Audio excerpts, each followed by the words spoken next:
Okay, so this time we will learn about accounting for trademark and mastheads. Ano ang trademark? A trademark or trade name is a word, phrase, or symbol that distinguishes or identifies a particular company or product. It's registered with IPO and it provides legal protection for an indefinite number of renewals for 10 years each. Okay, so ang tanong ko ngayon dito ay, i-amortize ba natin yung ating trademark? Okay?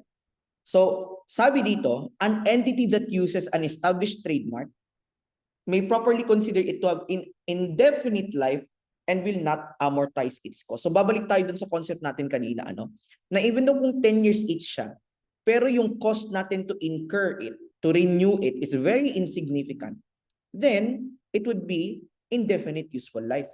Kaya hindi na natin siya i-amortize. Pero take note that a trademark is different from a copyright and a patent. Again, you can check the link in the description to download a free copy of the question handout. And for copyright, anong ibig sabihin yan? Original, artistic, or literary work. Samantalang pag patent, it protects an invention. Okay? Kasi ang trademark, it's more on the branding issue. Right? Kaya naman, how do we account for trademark? It includes, let's highlight the purchase price and any directly attributable cost. The cost of an internally generated trademark comprises all directly attributable costs necessary to create, produce, and prepare the asset to be capable of operating in the manner intended by management. Ayan. So, ang trademark natin ay considered as having an indefinite useful life. Yan ang default niya.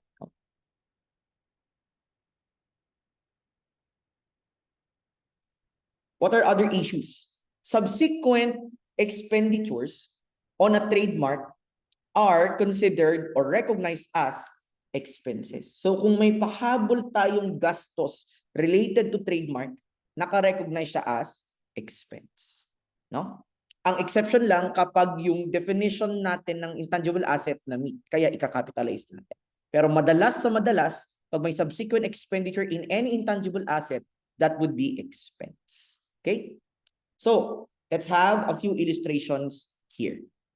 Okay, so the requirement here is to compute for the cost of intangible asset. So we acquired trademark from XYZ Incorporated for a total cost of 100,000. Okay? That is capitalized. What else? Cost of employee benefits arising directly from bringing the asset to its intended condition. So necessary yan. It's a directly attributable cost. That's capitalized.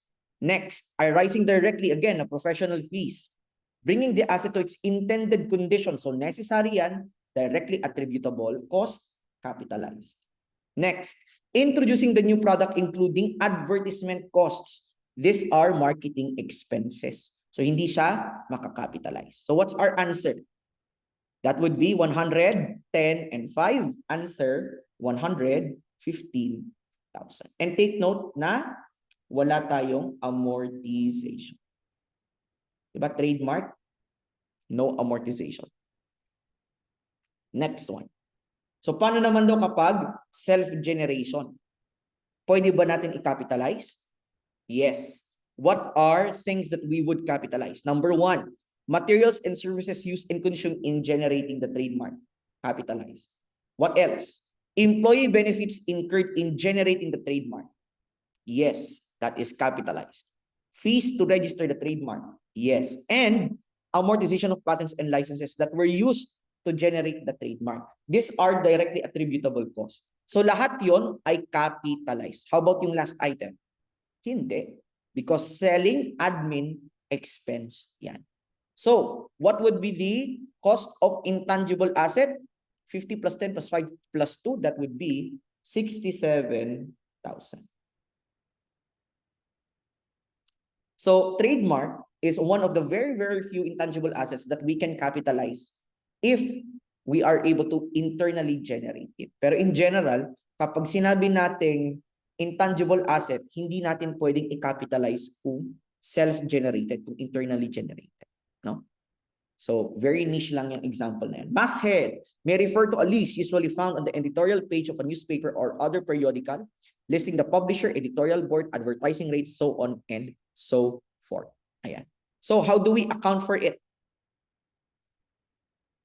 Kapag purchased masthead, that would be capitalized and amortized over the asset's useful life. Pero kung internally generated, it is straightforward expense. Not recognized as intangible.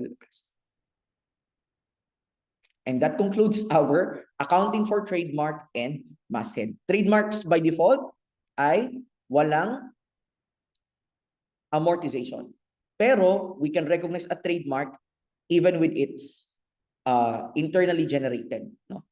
And masthead, kapag purchased, capitalized. Kapag internally generated, diretso expense. So we are halfway through. See you in our next video.